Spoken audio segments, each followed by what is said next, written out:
नमस्कार। SME express के इस एडिशन में हम एमएसएमईज के लिए ग्रोथ स्ट्रैटेजीज पर फोकस करेंगे। इस दौर में नए मौकों को भुनाने के लिए स्मॉल बिजनेसेस को कैसे रोड मैप बनाना होगा, किन पहलुओं का ख्याल रखना होगा ताकि वो कारोबार को नेक्स्ट लेवल पर ले जा सकें, इसी पर हम मंथन करेंगे। हमें ज्वाइन कर रहे हैं Ramesh Nathalal Vagasiya, president southern Gujarat chamber of commerce and industry SGCCI, Arnab Chakraborty, director India UN's Empretec programme, और साथ ही मौजूद हैं professor Anadi Saran Pandey, director IIM Lucknow incubator and professor of strategic management. आप सभी का शुक्रिया, थैंक यू। रमेश जी, शुरुआत आपसे। आपका शहर सूरत एमएसएमईज का एक बड़ा सेंटर है। डिजिटल ट्रांसफॉर्मेशन के इस दौर में आपके यहां पर उद्यमी कैसे आगे बढ़ रहे हैं, आपको कैसा फीडबैक मिल रहा है, और जहां तक माइक्रो एंटरप्रेन्योर्स की बात है, उन्हें कैसे सपोर्ट की जरूरत है? सूरत पहले से ही एमएसएमई का एक बहुत बड़ा गढ़ है। यहाँ 2 लाख से ज्यादा एकदम माइक्रो स्मॉल एंटरप्राइजेस है, और they are utilising the technology what that's need in their business पहले से हो रहा है। लेकिन ये जो मोदी साहब ने डिजिटाइजेशन स्टार्ट किया है, वहां से डिजिटल इंडिया को ध्यान में रखते हुए हर एक एमएसएमई अपने बिजनेस में, अपने एक्टिविटीज में, अपने प्रोडक्शन में, अपने फैक्ट्री में डिजिटाइजेशन का बहुत मात्रा में यूज कर रहे हैं। और नई नई टेक्नोलॉजी जो आ रही है, आज तो एआई भी आ गया है और भी टेक्नोलॉजी है, तो उसी का यूज करके हमारी एमएसएमई जो है वो आगे बढ़ रही है।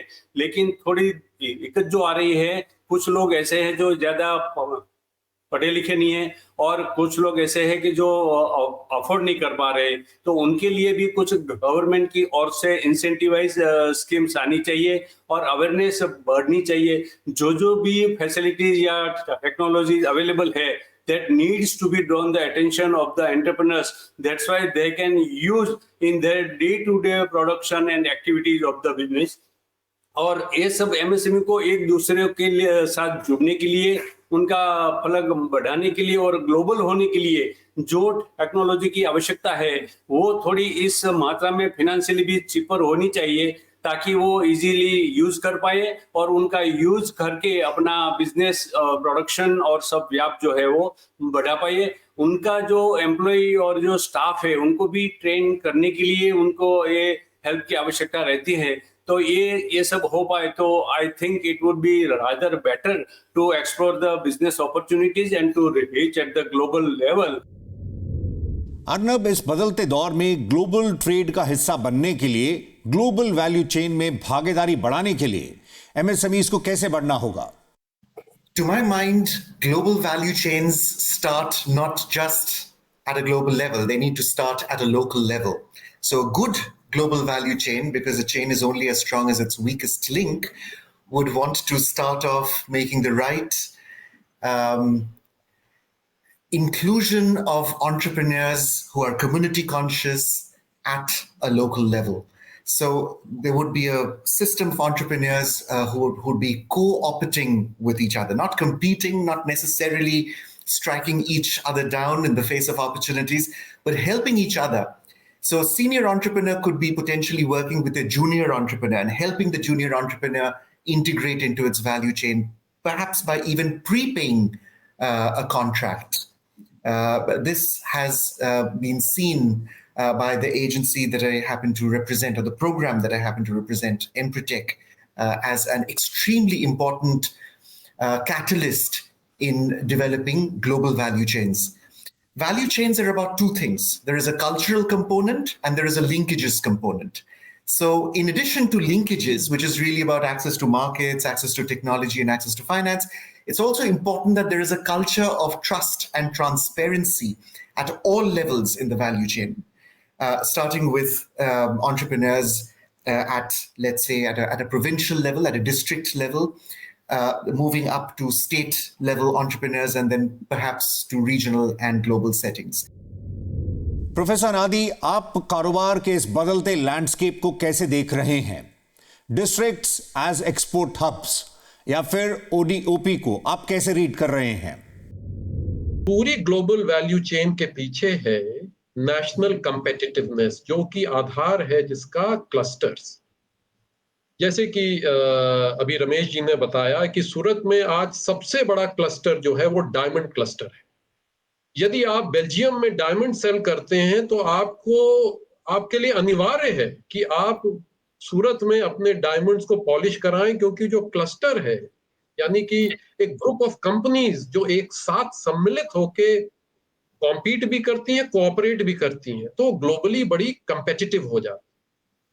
तो ये है आधार ग्लोबल वैल्यू चेन्स का। अब आए बात उत्तर प्रदेश की या अपने भारतवर्ष की, तो ये जो क्लस्टर्स हैं, यदि हमारी सरकार कुछ ऐसी नीतियां बनाती है जिससे कि हर डिस्ट्रिक्ट में एक क्लस्टर बन सके, भले ही वो ब्रास का क्लस्टर हो, भले ही वो चिकनकारी का क्लस्टर हो, भले ही वो कुछ फूड प्रोसेसिंग का क्लस्टर हो, तो इसका मतलब ये हुआ कि ये डिस्ट्रिक्ट का जो क्लस्टर है ये इंटरनेशनली कंपेटिटिव हो जाएगा। अगर ये कंपेटिटिव हो जाएगा तो कोई भी मल्टीनेशनल कॉर्पोरेशन अपनी स्वेच्छा से अपनी प्रतिस्पर्धा बढ़ाने के लिए, not for charity, for their own profitability, they will be left with no choice but to integrate these clusters in their global supply chain, because they are all, after all, trying to improve their competitiveness.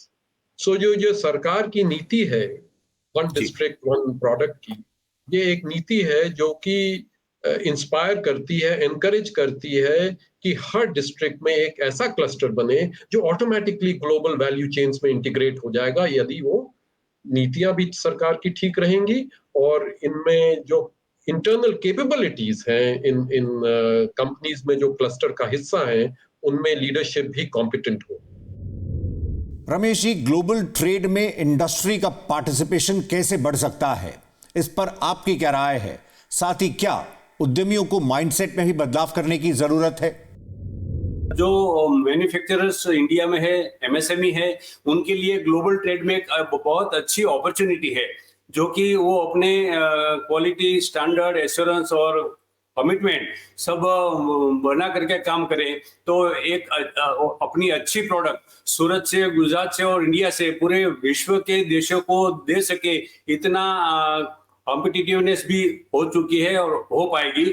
इसी उपलक्ष्य में हमारा organisation 1940 में जो establish हुआ है, उसका 84th year अभी स्टार्ट होने जा रहा है। उस टाइम भी ये हो रहा था। तो इसी मॉडर्न एरा में टेक्नोलॉजी का यूज करके एसजीसीसी ने एक इंटरनेशनल ऑनलाइन प्लेटफॉर्म क्रिएट किया है, जहां 84,000 यंग टैलेंटेड एंटरप्रेन्योर्स को ऑनबोर्ड किया जाएगा और 84 कंट्रीज आइडेंटिफाई की है। उस कंट्री से भारत में रहने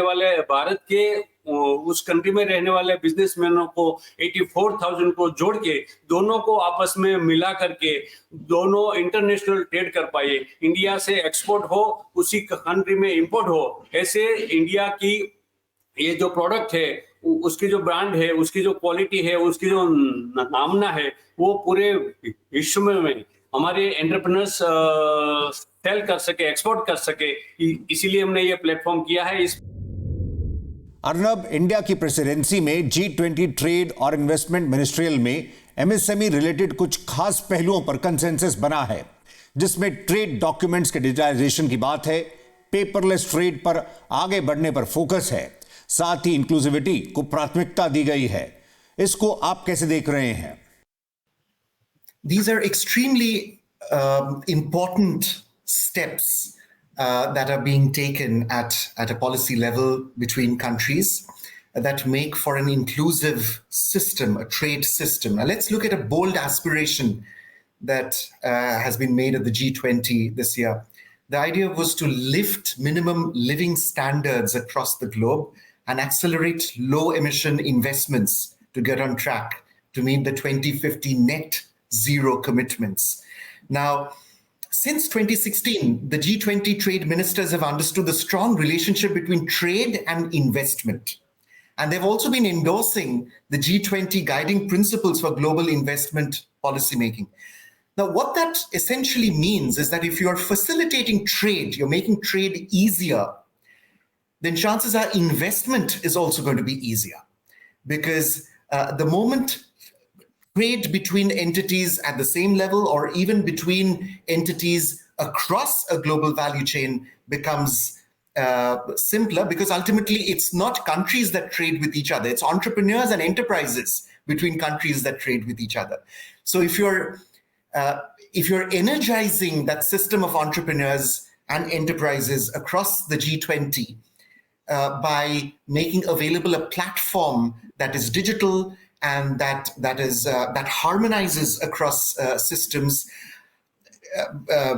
trade systems in each of these countries, what you're doing is you're bringing in a huge fillip for both inclusivity and sustainability by encouraging investment into value.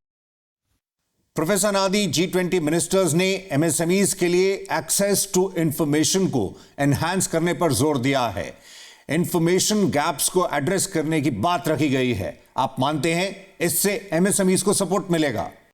बिल्कुल, ये डिक्लेरेशन बहुत ही impactful और बड़ा सिग्निफिकेंट है and it's very timely. देखिए, information age में to discover an opportunity for trade is fundamental. Now if an entrepreneur is not able to discover an opportunity for trade, we call it a transaction cost. अर्थ ये हुआ कि there is a lot of resources that have to be invested by an entrepreneur in discovering where the trade opportunities exist, and if that information through this global platform of WTO can be made available to these community of global entrepreneurs across the world, then such a discovery is going to facilitate their opportunity for trading with each other. और trading का मतलब ये होता है कि you create welfare. मतलब ये हुआ कि if I have a product to sell for which there is a potential customer and I don't even know that such a customer, such an opportunity exists, then I suffer the consequences of absence of that information. So ये जो G20 की summit हुई है जयपुर में, जहां ये declaration आया है, इसका मुख्य उद्देश्य है to facilitate integration of the MSME sectors, not only of India but all the nations, into the global supply chains of these corporations which are building GVCs. So एक तो ये है, दूसरा ये है कि they have also decided that they will actually document the best practices. हमारी MSMEs छोटी enterprises हैं जिनके पास बहुत सी internal resources capability नहीं होती और उनको ये भी नहीं पता होता कि कहाँ पे और किन किन देशों में और किस किस मल्टीनेशनल कॉर्पोरेशन के साथ वो इंटीग्रेट करके अपने प्रोडक्ट्स को इंटीग्रेट कर सकते हैं, अपनी प्रोडक्ट्स और सर्विसेज को। So the documentation of world's best practices, the benchmark practices, making available information, ensuring that the new rules and regulations of WTO are not creating fortresses. ये शब्द एक पुराना है, जबकि विश्व में ट्रेड नहीं होता था, टैरिफ और नॉन टैरिफ बैरियर्स लगा के प्रोटेक्शनिस्ट एक पॉलिसी होती थी, क्योंकि अब विश्व ने ये रियलाइज किया है कि सबका भला है यदि हम इंटीग्रेट कर सकें। रमेश जी, आपका क्या आंकलन है? MSMEs को ग्रीन प्रैक्टिसेस अडॉप्ट करने के लिए कैसे इनकरेज किया जा सकता है? जैसे कि वर्ल्ड वाइड ये इश्यू एकदम एसेंशियल हो गया है और needs to be executed properly everywhere in every aspect of our life, we have to consider the ESG principles as goals in our practices.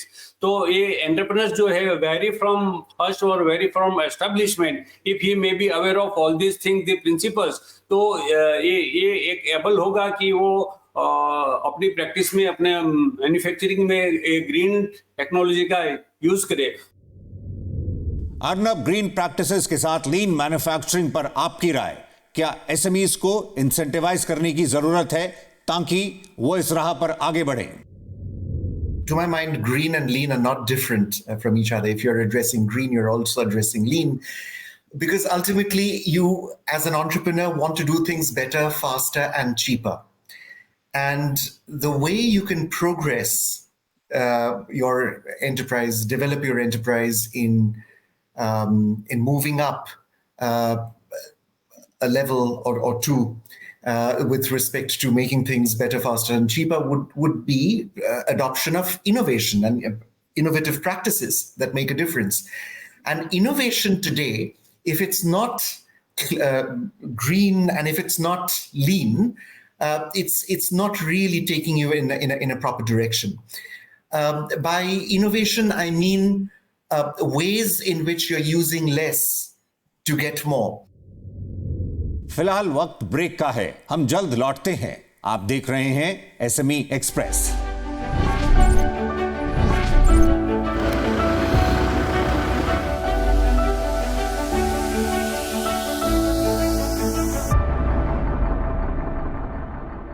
Welcome back. आप देख रहे हैं एसएमई एक्सप्रेस। हम फोकस कर रहे हैं ग्रोथ स्ट्रैटेजीज पर। आइए आगे बढ़ते हैं। प्रोफेसर नादी, आप एमएसएमईज को फ्यूचर रेडी ऑर्गेनाइजेशन बनने के लिए कुछ टिप्स दे सकें। किस रणनीति के साथ आगे बढ़ना चाहिए, आपका क्या मानना है? But there are some weaknesses that are not allowing them to do as well as they might like to do. And what are these? One fundamental thing is that MSMEs, when they come about, देखिए बड़ा paradox है। वही सोच, वही entrepreneurial capability जो एक MSME को create करती है, उसकी ग्रोथ में बाधा भी बन सकती है। जब कंपनीज ग्रो करती हैं तो उसमें प्रोफेशनलाइजेशन होता है, तो थोड़ा सा the ability to give up the traditional role and take on the role of a leader, फर्क क्या है? जब हम एक छोटी कंपनी क्रिएट करते हैं तो हम हर काम करते हैं, हम हर चीज को कंट्रोल करते हैं और वही हमारी सफलता का कारण होता है। और अगर हम एज अ एमएसएमई उस समय अपने में वो क्षमताएं ना पैदा कर सकें तो हमारी ग्रोथ कंस्ट्रेन हो जाती है। तो प्रोफेशनलाइजेशन जो है, और ये मैं सिर्फ अपने व्यक्तिगत अनुभव से नहीं कह रहा हूं, इसके ऊपर बहुत डीप लिटरेचर है जो कि स्टैटिस्टिकली वैलिडेटेड है। The ability to transit from an entrepreneurial mindset to a mindset of a leader. Leader क्या है? Leader उस समय उसमें वो क्षमताएं चाहिए जो कि वो ऐसा ह्यूमन और ऑर्गेनाइजेशनल कॉम्बिनेशन क्रिएट कर सके कि प्रोफेशनल्स आके उसको प्रोडक्टिविटी, एफिशिएंसी भी दे सके। इनोवेटिव कैपेबिलिटी तो थी ही, अब उसको एफिशिएंसी, कॉस्ट मैनेजमेंट, लीननेस सब चाहिए जिसमें वो ग्लोबली कंपेटिटिव हो सके। तो एक तो ये बात है। दूसरा टेक्नोलॉजी, जिसकी बात रमेश जी ने भी की, अर्नब ने भी की। एक इनहिबिशन मैंने देखा है अपने छोटे कारोबार संभालने वाले और स्टार्टअप्स वाले में, क्योंकि ये जो टेक्नोलॉजी का कॉन्टेक्स्ट है, डिजिटल टेक्नोलॉजी का, इट्स अ ट्रेमेंडस अपॉर्चुनिटी, लेकिन ये थ्रेटनिंग भी है क्योंकि हम समझते नहीं है, और जिस चीज को हम समझते नहीं उससे हमको अंदेशा भी होता है, हमको डर भी लगता है। तो our ability to overcome that inhibition to leverage technology, which is a tremendous opportunity to enhance both our innovative capability on one side and our cost efficiency and leanness on the other side. Ramesh ji, आपकी राय financial discipline पर, साथ ही working capital management पर आप क्या कहेंगे? Financial discipline has always played a vital role in the development and in our family or any country it may be. Financial discipline को समझना एक बहुत आवश्यक जरूरी है, इसलिए क्योंकि जो कैपिटल हम डिप्लॉय करते हैं, वर्किंग कैपिटल जो हम यूज करते हैं, वो प्रॉपर तरीके से अगर बिजनेस में यूज नहीं हो पाई तो it may go to waste and may not be available for the priority actions we have to take. इसलिए every entrepreneur needs to be disciplined in utilising its capital. Arnab, units में modern manufacturing को, innovation को industry 4.0 के इस दौर में कैसे बढ़ावा दिया जा सकता है? I think there is a case to be made for demonstrating the right behaviors at individual levels, at the level of promoters of businesses, at the level of enterprises with respect to organizational behaviors, and also at the level of provinces. It could be at the level of a cluster, districts, etc. Now, when I talk about behavioral changes, and of course, starting all of that starts with the right mindset. We're talking about a mindset that is that is inclusive, that welcomes technologies, that has a demand for efficiency and quality at its very base. And this mindset needs to be able to connect this demand for efficiency and quality with also the opportunity seeking muscle. So we need to develop information seeking. We need to be able to set the right goals. We need to connect with the right opportunities. We need to be able to take risks. So again, quality risk systems need to be in place to be able to help us understand the difference between what uncertainty and what risk is, for example. We need to also be able to commit to contracts, which again is a very important issue in SMEs today. And we also need to be able to persist. Moreover, when all of these elements come together, the crowning glory is being able to persuade and network between entrepreneurs, share best practices, and demonstrate a sense of independence and confidence between the entrepreneurs. I think all of these are behavioral elements which can be adopted by entrepreneurs across levels. Professor नादी, कुल मिलाकर space में जिस तरह की हलचल देखी जा रही है, क्या आने वाले दिनों में ये एक्शन और बढ़ेगा? बिल्कुल, इसमें दो राय नहीं है. So in fact, the MSME has the power to change India, its economy, its aspiration to be a world power, its aspiration to be the technological leader and Vishwa Guru. Because देखिए, एक हम लोग management की एक fundamental सोच है knowledge के विषय में कि नॉलेज जो होती है वो हमेशा एक इंसाइट से निकलती है, और इंसाइट जो है एक बहुत ही व्यक्तिगत अनुभव होता है. तो जो नॉलेज का स्रोत है वो एक इंडिविजुअल माइंड है. तो जब एक एंटरप्रेन्योर एमएसएमई सेटअप करता है तो उसको एक आइडिया होता है. उस आइडिया से वो ऐसा विजन क्रिएट करता है कि भविष्य में मैं, भले ही मेरे पास आज रिसोर्सेज नहीं है, परंतु मैं अपने प्रोडक्ट सर्विस या बिजनेस से संपदा क्रिएट कर सकता हूँ, सफलता पा सकता हूँ, अपने आइडिया को इम्प्लीमेंट कर सकता हूँ. ये जो एंटरप्रेन्योरशिप का फंडामेंटल इशू है, it is the ability to convert an idea into a business. तो एसएमई एक्सप्रेस में अभी के लिए इतना ही. माइक्रो स्मॉल मीडियम एंटरप्राइजेस के लिए आपने जिस तरह से आज मेंटोर की भूमिका निभाई है, इसके लिए आप सभी का शुक्रिया. अगले एडिशन में हम एक नई टीम के साथ आपसे मुलाकात करेंगे. फिलहाल अभी के लिए इतना ही. नमस्कार.